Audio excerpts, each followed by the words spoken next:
So let's go to fourth round. Fourth And round it is, my man. okay, this is I kind of don't like doing this just a tiny bit because Breece. Well, I'll say this on this, Breece Hall is technically in the fourth round. He's been going. I've done a He few has been going underdogs. later. He's been going fifth round. He's been going later.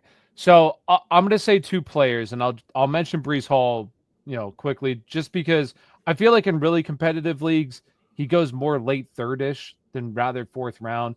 He may creep into the fourth round very beginning, but I don't see him in super competitive leagues going that late. But anyways, if he is available in the fourth round, I would easily take Breece Hall. I know a lot of the talks with, in preseason has been, Braylon Allen has looked great and this and that. Listen, like Breece Hall is a much better talent than Braylon Allen is. Like it's not that I'm not concerned about Braylon Allen. Well, I'm not even that concerned about Braylon Allen. I think Braylon Allen can be involved and Breece Hall can still eat. Like they're two different players. So Yep. I just like this is a situation where I'm just betting on the talent of Breece Hall, who's already been the RB2 in fantasy football before. And people will talk about, well, this offense is going to be really bad. The offense was really bad when he was the RB2 before. So, like, and that was coming off a torn ACL. And you know what was happening that year? I don't know if you remember, but guess what was happening that year? He was falling into the, fourth and fifth rounds of fantasy drafts because people were worrying about Breece Hall, and then he did what he did. So for me personally, I will gladly take Breece Hall anytime in the fourth round if he's there. And then the other guy for me personally is I'll just go based off of this. Kenneth Walker's another one who he does kind of go around here too, but sometimes he's a late third guy too. But Kenneth Walker, and the reason why I love Kenneth Walker is same with Breece Hall. Like I just think he's a phenomenal running back talent.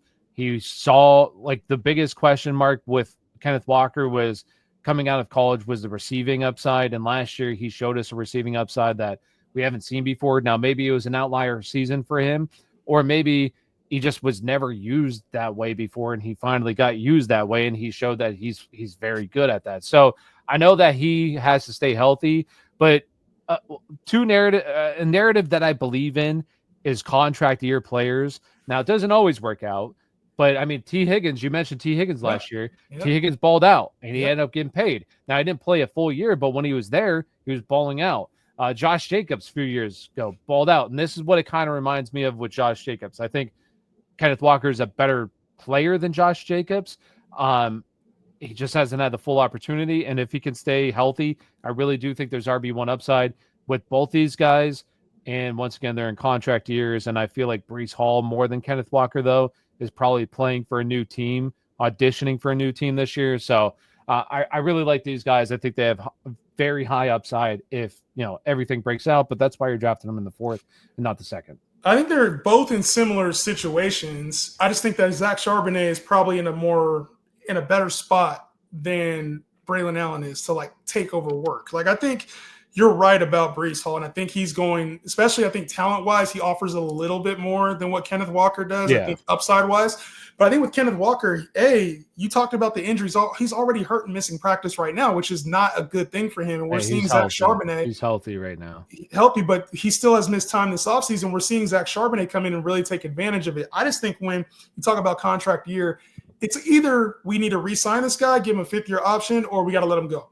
If it's a first-round guy, give him a fifth-year option. And then if it's second-round guy, like we got to let him go, or we got to trade him, or we got to move from him. I think Zach Charbonnet, the thing is his opportunity is a little bit more ahead of him. Like he's still a second-round guy, still under contract. That could be their guy, unfortunately. So I hear you, though, with the second-round running back, the early ones, like Alvin is there for me, Breece is there for me. Kenneth Walker, I'm a little bit down on, but like James Conner even is like another safe pick in this round. But my favorite pick, I wanted to talk Marv, but I've already talked so much about Marv. I want to talk about another player in this range. You're actually wearing the hat, DK Metcalf. I think this is a player you can get at the back end of this round when there's a lot of, I would say, question marks at the running back position. You're talking Chuba Hubbard. You're talking Trevon Henderson starting to go in this range now. You're starting to get to that, like, the tier break to me of running back where you have missed out on the Breece Hall, Kenneth Walker, James Conner, and you get kind of a fallen name. Right? Like we saw JHEN take a bigger workload last year. Tyler Lockett was always a factor. You were in Seattle where it was a run-first team. You go to Pittsburgh now with Aaron Rodgers, who likes to force feed his number one targets. We saw it with Devontae Adams the second half of last year. Beginning of the season, we were seeing it with Garrett Wilson. DK is already a big receiver, has spent time with Aaron Rodgers this offseason, and maybe he don't got 1,500 plus yardage potential, but touchdowns, they're going to be there. You got Jalen Warren in the backfield and rookie Caleb Johnson. Who do you think is going to get the ball for the Steelers in the red zone? It's DK Metcalf, who's one of the biggest bodies that there is in the NFL. I think DK is in for a really big year, especially touchdown-wise. Wouldn't shock me to see like double-digit touchdowns for DK Metcalf, somewhere in the 1,200 to 1,300 yard range for DK Metcalf. And the big plays are going to be there. I think Aaron Rodgers last year, he's going to go out gunslinging. Yeah. So, you like DK in that range? I don't mind him. Like, there just has to be a couple. Like, I would take Trevon Henderson over him personally. No chance. No chance. Easily. I wouldn't even think twice. No but I don't mind him. But a player that I don't like now, I'm just going to go off ADP, and I'm going to mention this guy real quick because I don't see him going here that much. But if he is, why? Joe Burrow. Listen, I love Joe Burrow, but like his ADP here is 405, and I have seen him go in the 4th round before. And this just reminds me of like Justin Herbert, and I know that he's kind of on the same level, but even like Patrick Mahomes, it's just a guy who doesn't have like any rushing upside. And what you have to have happen for him is just the same year that he had last year. Now, could he do that? Yeah, 100%. He could easily do that. This is one of the best quarterbacks in the NFL with some of the best receivers in the NFL, playing in a great situation. But like, if his touchdowns aren't at 40 and they come down, I want to say like he's had years in the 30s. So if he ends up having let me look. Well, he's been hurt. Jamar Chase gets hurt. T. Higgins gets hurt. It's like this team has dealt with injuries. So in 2022, he threw for 36 passing touchdowns and was at 21 fantasy points per game, which that's still really good. But like, if he's not throwing for 36, the year prior he threw for 34 and was QB 10 in points per game. So like, it's just one of these situations where these high-end pocket passing quarterbacks that are coming off of great seasons end up getting pushed up the board a little bit just because of who they are and their, the upside that they just showed us. But like, there's a better chance that he regresses a little bit and is closer to 35 passing touchdowns and like 4,600 passing yards. It doesn't get to the numbers he did last year and just is a disappointment for like, honestly, you could get like Dak Prescott in round 10. Exactly. That can just put up, pretty close numbers. But then you're missing out on, obviously I love Trevon Henderson. That like you're missing out on the upside of that kind of player that for me personally, I don't see in like the 10th round. Like that's kind of guy. So that guy, and then also I won't spend a whole lot of time on the other one because I do see him going here all the time, is your boy Marv. I just don't see the vision with Marvin Harrison Jr. this year. I'm sorry. 4th round? He's in the 4th round. I don't care. Like I'm taking Trevon Henderson over him all day long. For a guy who we were just taking the 2nd round last year, who just put up 11 fantasy points per game, which is dreadful. And we're taking 2 of Kyler Murray's top passing pass catchers in the top 4 rounds of fantasy football.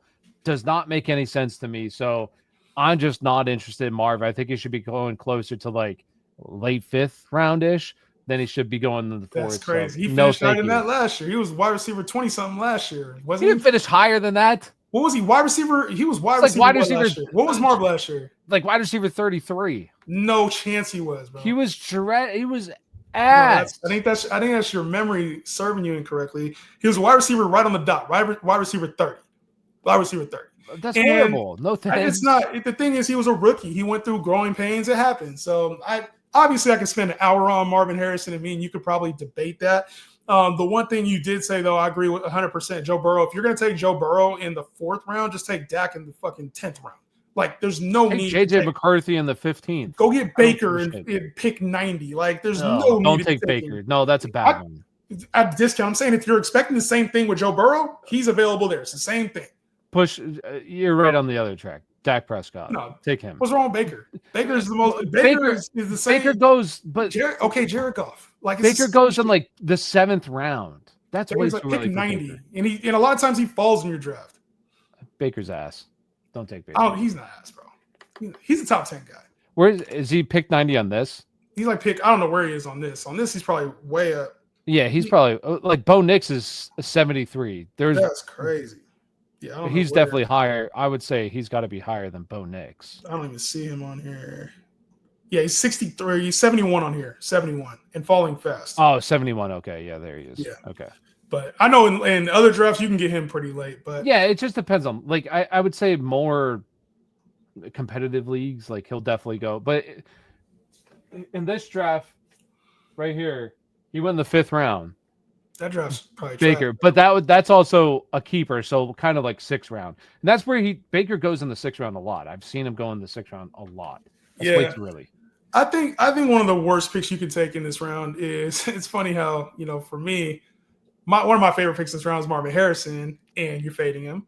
One of your favorite picks in this round is Trevon Henderson, and I think this is absolutely the worst pick you can make in this round.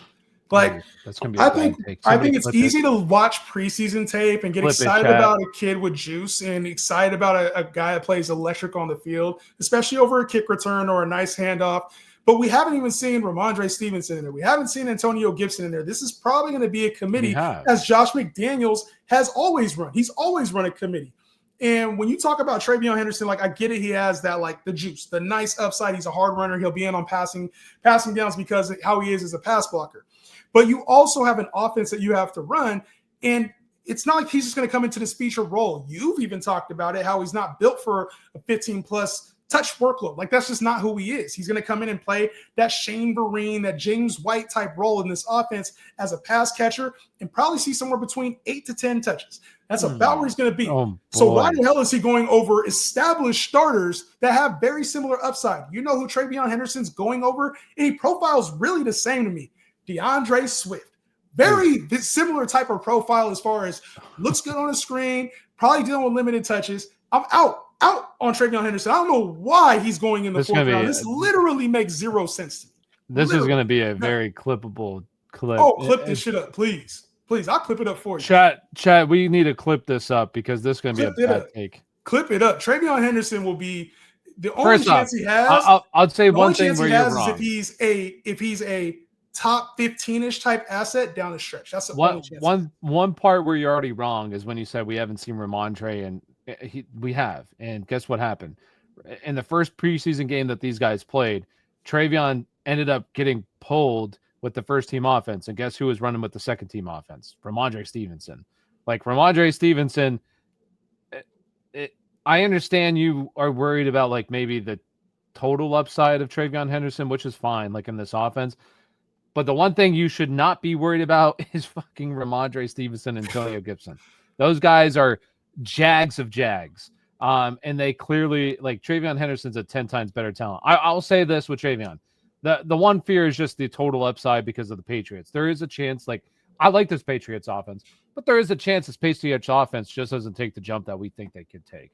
And that ends up being a bad offense, which you don't really want players on bad offenses. So I'll say that. Well, he's not a red zone guy. He's going to be more of a shot guy, in my opinion. Like his touchdowns are probably going to have to come from 15 yards out because we got Hunter Henry in the red zone, who's a big body. You got Drake May, who's going to be pushing the pile at some point. We probably have Ramondre, who I know you don't like right now. I think he's just a guy, but he's going to be used in the red zone. So for me, I just don't really see a clear path to like top 12 where you're taking the running backs right now. Easy path. Ain't no chance, bro. No chance. That could be another side bet right there. We need that as a side bet. Ramondre, he don't finish in the top 12. I don't know where you think he finishes for real, but me and you got to talk about that. You mean Henderson? RB, yeah. What RB do you think he finishes? You're taking him right now. He's going RB 20, and you think he has upside for more than that. Where do you think he finishes?